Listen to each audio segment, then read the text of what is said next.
नाजीर अली जी ने अपना पोर्टफोलियो तो भेजा ही है, पर उसमें उन्होंने पूछा है कि ये सिप तो है ही, पर ये बताइए कि क्या मैं जियो ब्लैक रॉक का फ्लेक्सी कैप फंड ले सकता हूँ। तो ठीक है, इस क्वेश्चन को आप अपने जहन में रखिए। अब मैं इनके पोर्टफोलियो भी आपको बता देती हूँ। इनकी एज है 35 और ये बता रहे हैं कि ये अभी जो सिप कर रहे हैं वो कर रहे हैं पराग पारी के फ्लेक्सी कैप में 2000, मोतीलाल ओसवाल, अच्छा निपॉन है SIP in Parag Parikh flexi cap, Motilal Oswal mid cap 1500, और ऑलरेडी जियो ब्लैक रॉक के निफ्टी 50 इंडेक्स फंड में 1500 कर रहे हैं, कोटक के मल्टी कैप में 1000 रुपए कर रहे हैं।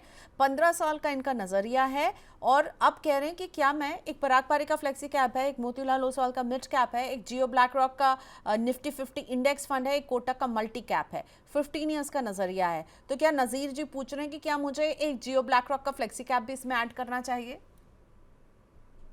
जी। तो दो पॉइंट, पहला पॉइंट जो उनका पोर्टफोलियो है नजीर जी का, अच्छा पोर्टफोलियो है, आप उसमें आप कंटिन्यू कर सकते हैं।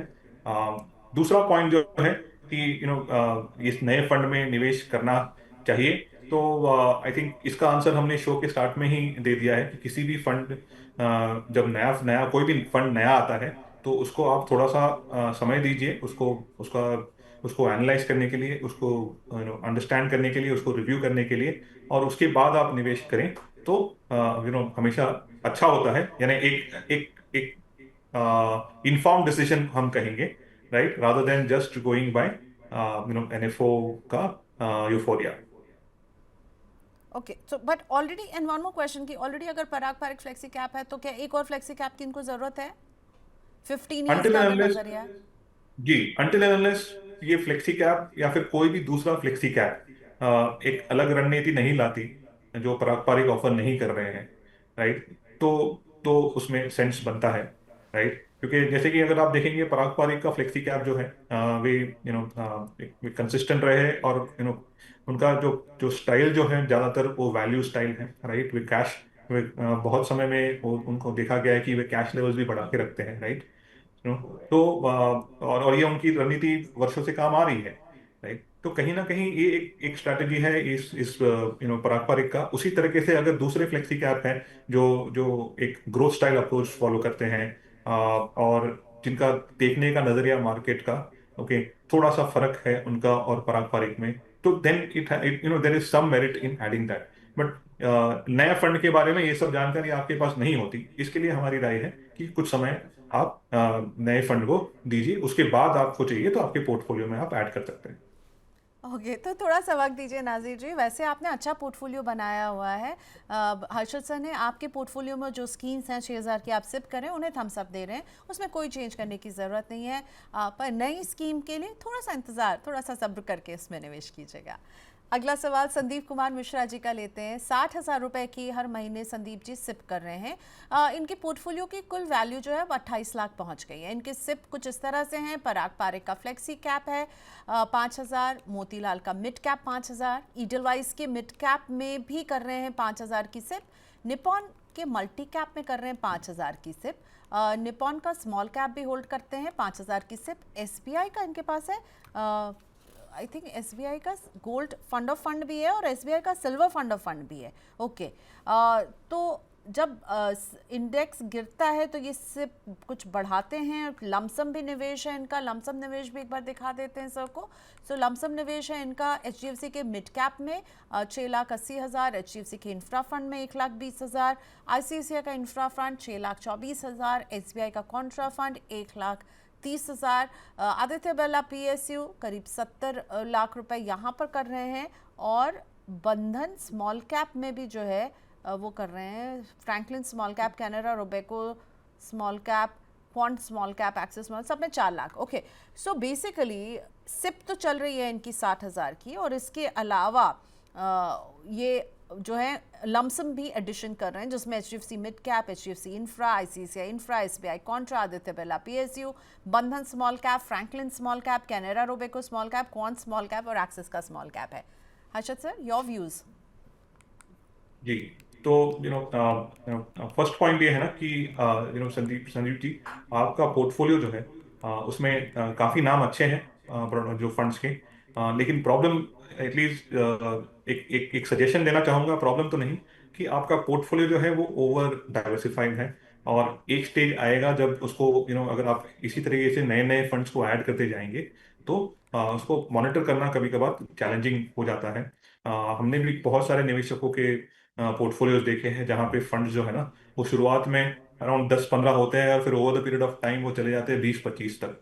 राइट, और वो जो है ना, वो कहीं ना कहीं वो स्टेज पे आपको डिफिकल्टी आती है उसको ना कि केवल मॉनिटर करने की, लेकिन वो वो ओवरलैप पोर्टफोलियो में काफी ज्यादा हो जाता है।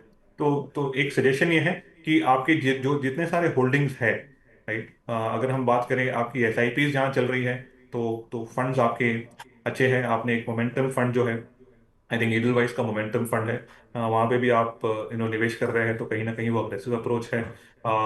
आपने कमोडिटीज में भी पार्क करने का शुरू किया है, जहाँ पे आप गोल्ड और सिल्वर में एसआईपी कर रहे हैं और लमसम करते हैं। लमसम प्रीडोमिनेंटली एक चीज देखा है मैंने कि आपका लमसम जो है वो कहीं ना कहीं आप थीमेटिक फंड्स या फिर सेक्टोरल फंड्स में कर रहे हैं।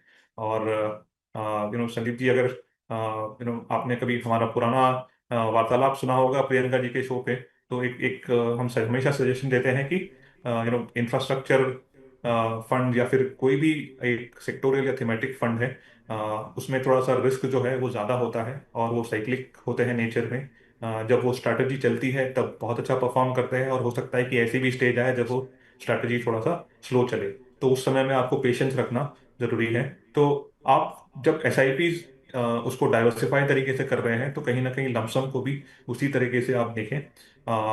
और इसको ज़्यादा कॉम्प्लेक्स आपके लिए ना बनाएं तो बेटर हो, बिकॉज आप इसको पोर्टफोलियो को जो है, आपके पास पहले से ही अराउंड 12-13 फंड्स हो चुके हैं।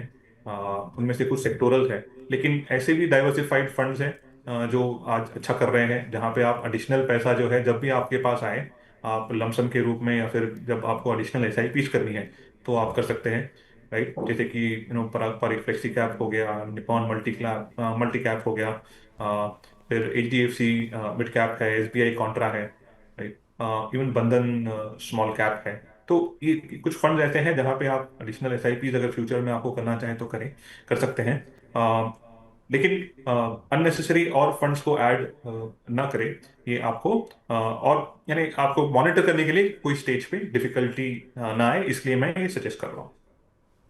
ओके, चलिए अगले सवाल की तरफ बढ़ते हैं। आपको बहुत सारी चेंजेस करने हैं संदीप जी, थोड़ा सुधार करने की ज़रूरत है। आप बहुत सारी स्कीम्स हैं, बहुत सारा निवेश हो रहा है, थोड़ा उन सबको कंसंट्रेट कीजिएगा, ठीक है। निखिल जी का हम पोर्टफोलियो लेकर आए और निखिल जी भी हमारे साथ जुड़ चुके हैं अपना सवाल पूछने के लिए। निखिल नमस्ते, स्वागत है आपका। हाँ नमस्ते मैडम। कहाँ से बोल रहे हैं आप निखिल? हाँ भरूच से बोल रहे हैं, गुजरात। गुजरात, भरूच से, ओके। आपकी एज है 35, क्या करते हैं आप निखिल? हाँ प्राइवेट जॉब कर रहे हैं। और आप 25,000 की सिप कर रहे हैं, राइट? ये रिटायरमेंट के लिए हाँ आपने ये सिप किया हुआ है? 20 20 ईयर। साल में, हाँ 20 साल में रिटायर होना है, उसके लिए ये सिप है, राइट? यस सर, हाँ हाँ। ओके, चलिए मैं आपका पोर्टफोलियो पढ़ती हूँ, फिर आप हर्षित भाई से कुछ पूछना चाहें तो पूछेगा। पराग पारिक फ्लेक्सी कैप 5,000 की सिप, निपॉन का लार्ज कैप भी होल्ड करते हैं, 3,000 की सिप यहाँ कर रहे हैं। मोतीलाल ओसवाल के मिड कैप में कर रहे हैं 4,000 की सिप। बंधन के स्मॉल कैप में निखिल जी की है 4,000 की सिप। एसबीआई के कॉन्ट्रा फंड में 3,000। ICICI Pru Nifty next 50 3,000। White oak multi asset 3,000।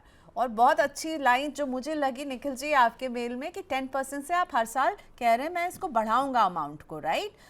तो जो अच्छी बातें वो हैं कि लंबा नजरिया है, 20 साल तक करेंगे निवेश, 10% से स्टेप अप करेंगे, 25,000 की सिप अभी कर रहे हैं। और कुछ आप ऐड करना चाहेंगे? यही सवाल मुझे एक दिख रहा है कि आप जो है 20 साल में 3 करोड़ को अचीव करना चाहते हैं, राइट? हाँ मैडम। और कुछ आप पूछना चाहेंगे हर्षद चेतन वाला ये से? बोल रहा था, जो मल्टी एसेट फंड है मेरा वाइट ओक, जी, क्या उसको मैं रिप्लेस कर सकता हूँ आईसीआईसीआई मल्टी एसेट में? ठीक है, ओके। सो और एक आप ये जो एसबीआई कॉन्ट्रा है उसका परफॉर्मेंस मैं अभी 6 महीने से रिव्यू कर रहा हूँ, उसमें कोई अच्छा परफॉर्मेंस है नहीं। उसको स्टॉप करके मैं बाकी फंड्स में उसका अलोकेशन कर सकता हूँ, उसके बारे में जानकारी। ठीक है, तो दो फंड स्पेसिफिक सवाल कि एसबीआई कॉन्ट्रा जिसमें आप 3000 की सिप कर रहे हैं, आप कह रहे हैं कि ऐसे रोक दूं, white oak multi asset fund से क्या मैं आईसीआईसीआई के मल्टी एसेट फंड में चला जाऊं, और जो Yes. आपने अपनी गोल प्लानिंग के लिए पूछा है कि 20 साल में 3 करोड़ पर पहुंचना है, 25,000 अभी और 10% का स्टेप अप। हर्षित सर, निखिल जी को क्या बताना चाहेंगे, उनका पोर्टफोलियो कैसा लग रहा है, और वो जो चेंजेस पूछ रहे हैं सर एसबीआई कॉन्ट्रा और वाइट ओक के मल्टी एसेट में? जी। तो निखिल जी, पहला चीज ये है कि आपने अपना पोर्टफोलियो जो है वो अच्छी तरीके से आप बना रहे हैं। आपने अक्रॉस कैटेगरीज निवेश करने का प्रयास किया है। और एक दो फंड्स जहाँ पे आपको जो डाउट है या प्रश्न है, उस पर मैं जरूर आऊँगा। और इम्पॉर्टेंट चीज ये है कि आप आज के समय में जब आप निवेश कर रहे हैं रिटायरमेंट के लिए, तो आपने 3 करोड़ का आई थिंक गोल रखा है, और कहीं ना कहीं आप ये भी कह रहे थे कि आपने उसको इन्फ्लेशन भी फैक्टर किया है, राइट? तो मेरी राय में आप उस गोल को जो है ना एक बार रीअसेस करें। उस पर हम चर्चा करेंगे। पहले हम आपका जो प्रश्न है जो पोर्टफोलियो पे, उस पे आ जाते हैं कि आपको अपना पोर्टफोलियो अगर रिव्यू करना है तो आपके फंड्स फिलहाल निखिल जी अच्छे ही हैं। एसबीआई कॉन्ट्रा पे आपका प्रश्न था। एसबीआई कॉन्ट्रा अपने वैल्यू कैटेगरी में या कॉन्ट्रा कैटेगरी में काफी कंसिस्टेंट रहे हैं। और ऑफ कोर्स हो सकता है कि आप पिछले 6 महीने से आप ट्रैक कर रहे हैं, और उसमें लॉट डिपेंड करेगा कि आपने कब से निवेश करना निखिल जी इसमें शुरू किया है। But from a overall fund perspective, ऐसे कोई नेगेटिव चीज नहीं है अगर आपका पैसा एसबीआई कॉन्ट्रा फंड में निवेश हो रहा है, या फिर आपका पहले से पैसा निवेश है, राइट? तो हमारी व्यू में अगर आप उसको कंटिन्यू भी करना चाहेंगे तो कर सकते हैं, of course from a long term perspective. Because ये फंड जो है वो काफी कंसिस्टेंट रहा है अक्रॉस द ईयर्स, और विद इन कैटेगरी जो है उनका परफॉर्मेंस अच्छा रहा है। ओके। दूसरा पॉइंट जो है आपका white oak multi asset fund के बारे में। आई थिंक वाइट ओक के सारे फंड जो है आई थिंक ऑलमोस्ट 3 साल से कम है, और कहीं ना कहीं वो थोड़ा सा समय लेंगे। ICICI multi cap multi asset fund जो है वो काफी समय से है, काफी कंसिस्टेंट रहे हैं, और काफी अच्छा परफॉर्म करते रहे हैं। तो एक पॉइंट मेरे मेरे हिसाब से तो यही है कि अगर आपकी जो विजिबिलिटी जो है, आप ये रिटायरमेंट के लिए आप पैसा निवेश कर रहे हैं, और आपका पोर्टफोलियो अगर आप 20 साल के लिए बना रहे हैं, तो कहीं ना कहीं आप मल्टी एसेट की जगह पे अगर आप इक्विटी को ही निवेश करें, बिकॉज आपका होराइजन जो है वो 20 साल का है। और ओवरऑल अगर आप एसआईपीज जो है अराउंड 25,000 की कर रहे हैं, तो उसमें से अराउंड 10% प्लस, यानी 3,000 की एसआईपी आप मल्टी एसेट में कर रहे हैं। तो फ्रॉम अगर आपका आइडिया जो है मल्टी एसेट में निवेश करने का, अगर रिस्क मिटिगेट करने का भी है, तो वो लिमिटेड अटेम्प्ट है, और आपके पास 20 साल का समय है जो आप रिटायरमेंट के लिए निवेश कर रहे हैं। तो आप उसको इक्विटी डाइवर्सिफाइड फंड को भी आप देख सकते हैं instead of multi asset fund. अब आते हैं आपका रिटायरमेंट पे, जो आपने 3 करोड़ का है, और आप कह रहे हैं कि स्टेप अप करेंगे 10%, बहुत अच्छी रणनीति होती है, step up is always helpful. और अगर मैं सिर्फ अराउंड 12% एवरेज रिटर्न अज्यूम करूं, तो आप अगर इसी तरीके से अगर आप निवेश करते रहे और 10% स्टेप अप किया, तो आप अराउंड 4.65 करोड़ तक पहुंच पाएंगे। इसमें मैंने कंसिडर कर दिया है आपका स्टेप अप का भी पॉइंट। ओके। लेकिन आप जो कह रहे थे 3 करोड़ फॉर रिटायरमेंट, तो रिटायरमेंट है ना, प्रियंका जी, एक बहुत ही इंपॉर्टेंट गोल है। और रिटायरमेंट का जो जो जो जिस तरह से लोग रिटायर होने वाले हैं over the period of time, it's going to change. यानी हम ये नहीं कहते कि रिटायर होना यानी आप कोई सारी नौकरी छोड़ के कुछ काम नहीं करना, नहीं। बहुत सारे लोग जो है हम में से, जो जब रिटायर होंगे तो हमारा आइडिया ये रहेगा कि हमको किसी इनकम या सैलरी पे डिपेंडेंट नहीं होना, हमको इंडिपेंडेंट होना है, राइट? तो that is the form of retirement जो आज के समय में हम बात करते हैं। तो ये एक बहुत इंपॉर्टेंट गोल है, और कहीं ना कहीं निखिल जी मैं आपको एक एडवाइस दूंगा कि आप उस गोल को फिर से एक बार देखें, क्योंकि 3 करोड़ अगर आपने विद इन्फ्लेशन सोचा है, तो 3 करोड़ 20 साल के बाद आज का जो है ना वो है अराउंड 95 लैक्स। 95 लैक्स आज के समय में, अगर आपके पास कॉर्पस है और आज आप रिटायर हो गए, और आप बात कर रहे हो 55 साल में रिटायर होने की, आप 35 के हो, और 20 साल में आप रिटायर होंगे, तो समझ लीजिए आप 55 के एज पे रिटायर हो रहे हैं। टिपिकल लाइफ एक्सपेक्टेंसी जो होती है ना वो 85 तक पकड़िए, राइट। तो 30 साल के लिए अगर आपको जो इकट्ठा किया हुआ पैसा है उस पर चलना है, और आज के समय में अगर समझ लीजिए आज आप रिटायर हो रहे हैं, तो आपके पास 95 लाख है। इसी के हिसाब से अगर देखें और इन्फ्लेशन को अगर हम 6% पकड़े, तो आप हर महीने जो है आज के समय में केवल 40,000 रुपया पर मंथ निकाल पाएंगे, राइट। अभी आपको ये अंदाज लगाना है कि ये 40,000 आज का, अगर आप और आपके घर पे आपकी धर्मपत्नी होगी, आप दोनों रिटायर हो गए, तो ये काफी है या नहीं है।